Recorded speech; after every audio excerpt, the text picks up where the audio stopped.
Assalamualaikum dulur. Berjumpa lagi ya di channel kita, channel Petani Muda lur.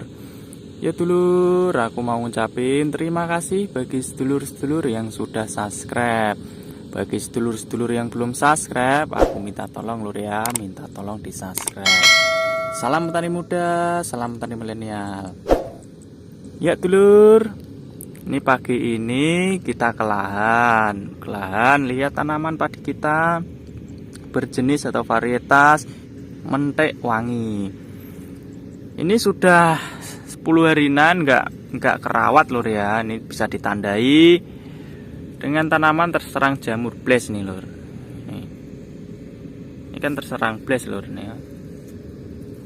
Karena apa? Karena sudah tidak ada perawatan sama sekali, dan ini sebenarnya ini sudah panen atau sudah diambil lur ya harusnya, karena ini sudah kering banget ini padinya, atau sudah kelewat masa panen ini. Kenapa ini padinya nggak dipanen? Karena setiap hari hujan terus lur, atau curah hujan amat sangat tinggi, nggak ada panas. Kalau diambil terus nggak bisa menjemur ya sama aja lur ya, kita kerepotan. Daripada kerepotan di rumah nanti bisa jamuran gabahnya, mending dibiarin masih di sawah kayak gini. Paling ya terserang hama ya hama ini, atau terserang jamur itu aja, nggak masalah lur. Untuk kali ini pembahasannya ini apa ya, kali ini nanti pembahasannya tentang kita menanam setelah tanaman padi ya. Tentunya tanaman untuk musim kemarau itu juga amat sangat banyak lur ya. Padi pun juga bisa ditanam pada saat musim kemarau. Tapi kalau kita nanam padi di saat musim kemarau, nanti biasanya hama yang menyerang itu banyak lur. Jadi kita skip untuk tanaman padi, karena di sekitar sini juga nggak ada yang tanaman padi. Juga di sini juga sawah tak ada hujan, pasti tentunya tidak cocok untuk tanaman padi. Untuk musim kemarau ini kita mempunyai dua pilihan lur, mau tanam jagung atau mau tanam kacang hijau. Di antara dua pilihan ini tentunya kita menimbang pro dan kontranya, dan kelebihan dan kekurangannya. Dari harga jual, harga benih, terus perawatan kedepannya, terus olah lahannya tentunya, itu lebih menjanjikan yang mana. Untuk jagung, aku ini kemarin dapat info itu harganya itu anjlok lur. Di harga tepatnya itu nggak tahu, tapi katanya itu anjlok. Untuk daerah sini ya, daerah Purwodadi ya. Terus ini tanggalnya di tanggal 23 Mei 2022 untuk hari ini. Terus untuk pertimbangan juga di harga kacang hijau ini alhamdulillah malah mengalami peningkatan. Kalau tahun kemarin aku estimasinya di harga 16.000 ya. Tapi kalau ini itu di harga 17.000 ini lur, untuk harga habis panen ya, baru panen atau baru petik itu toh. Terus untuk harga benih ini di kisaran angka 25.000. Ini untuk yang benih buatan sendiri. Kalau untuk benih pes-pesan atau buatan CV atau PT itu kisaran harga 30 sampai 35.000 ya per kilonya. Itu juga ada yang harganya lebih dari itu.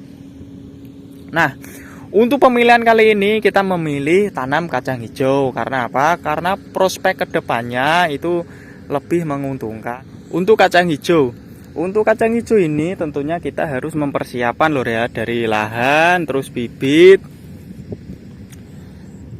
terus insek atau obat-obatan dan pupuknya. Nah,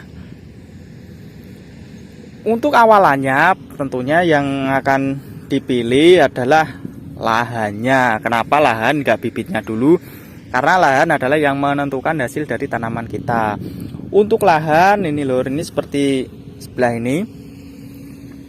Untuk lahan ini alangkah baiknya, karena ini tanamnya cuacanya nggak bisa menentu, alangkah baiknya dibuat bedengan kayak gini lur. Nih, ini tipe traktor atau bekas pentelaktoran.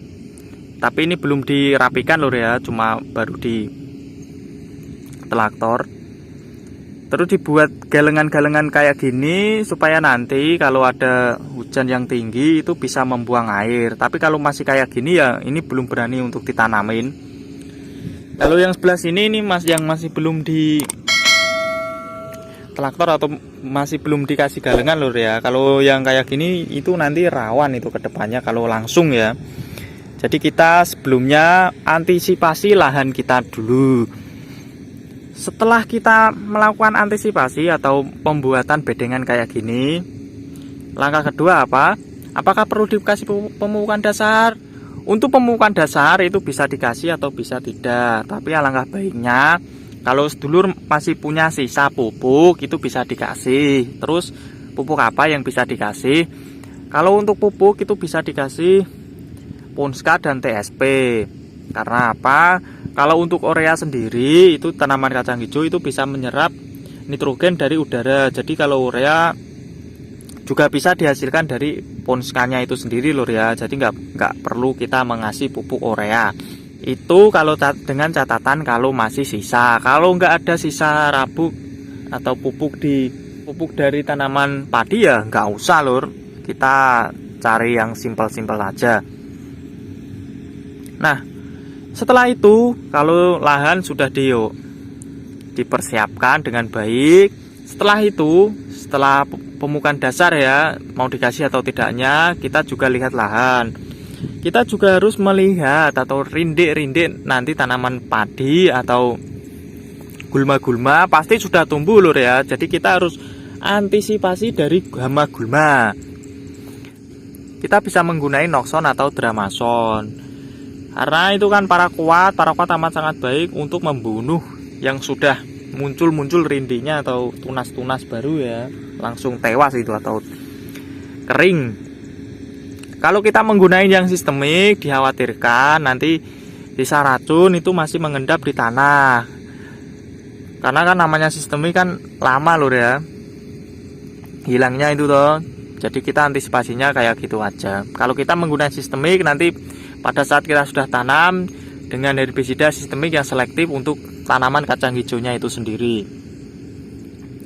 Setelah kita membersihkan lahan ya, terus tahap yang kedua adalah baru ini lur, pemilihan benih. Untuk pemilihan benih banyak sekali yang ada di pasaran. Tinggal sedulur semua mau memilih benih yang apa atau merek dagang apa, ataupun bisa menggunakan benih buatan sendiri seperti kita ini. Kalau aku pribadi ini nanti tanamnya aku cuma mau menanam benih lokal. Yang satu kulit hitam, yang satu adalah kulit coklat. Kalau untuk kulit hitam atau kulit coklat itu pasti juga sudah pernah melihat lur ya. Kalau yang sudah menonton atau menyimak channel ini dari awal dulu, perkembangannya gimana baiknya. Kalau yang hitam itu memang favoritku lur. Selain panennya serentak, hasilnya juga amat sangat bagus karena bulirnya itu amat sangat berbobot. Dan alhamdulillah kemarin benihnya itu habis lur, karena sudah dipesan-pesan ya. Untuk tahun ini cuma nyisain buat ditanam sendiri, paling cuma nyisain 6-7 kilo aja itu untuk ditanam tahun ini. Dan kita nanti reviewnya fokusnya nggak di sawah yang di sana lur ya, atau di dekat pabrik sana ya. Karena yang di sana itu aku sudah nggak beli lur, harganya sudah selangit atau tinggi, nggak mencukupi itu. Karena tahunnya itu 10 itu masih nunggak 1 tahun baru di apa itu diolah ya, kita rugi lur ya. Kita namanya bertani kan juga cari untung, kalau nggak untung ngapain kita beli lur ya. Nah, untuk benih itu tadi, atau mau pakai yang perodakan atau buatan sendiri itu nggak masalah lur. Yang penting nanti adalah perawatan. Setelah benih yang ketiga adalah sistem tanam. Untuk sistem tanam ini ada dua cara lur ya. Untuk sistem tanam ada yang disebar ataupun ditajuk. Untuk disebar bisa dilihat itu kita langsung menghamburkan.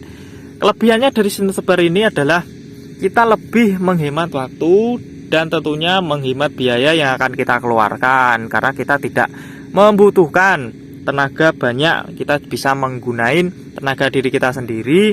Untuk lahan 1 hektar itu bisa sekesok lur, atau 4 4 jam atau 5 jam itu selesai kalau buat sistem tebar. Tapi kelemahannya itu benihnya yang dikeluarin itu 2 kali daripada kita tajuk.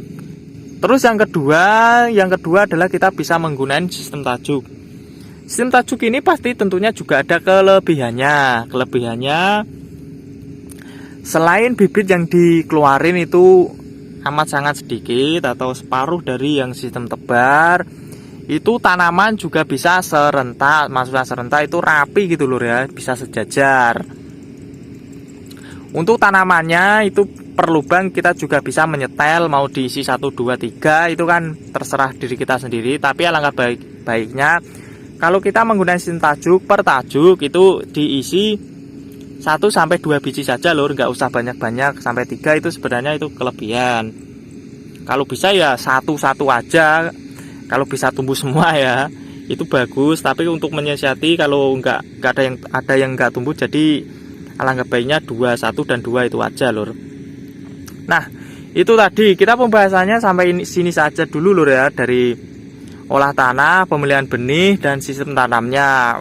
Untuk obat-obatan dari pupuk, spray, dan inseknya atau pestisidanya nanti kita pembahasannya di lain waktu aja, supaya video ini tidak terlalu panjang ini karena sudah terlalu panjang. Ya dulur, makasih dulur yang sudah nonton dari awal dan tentunya sudah mensupport channel ini dari awal sampai akhir tentunya lur ya. Nanti kedepannya salam tani muda, salam tani milenial. Assalamualaikum dulur.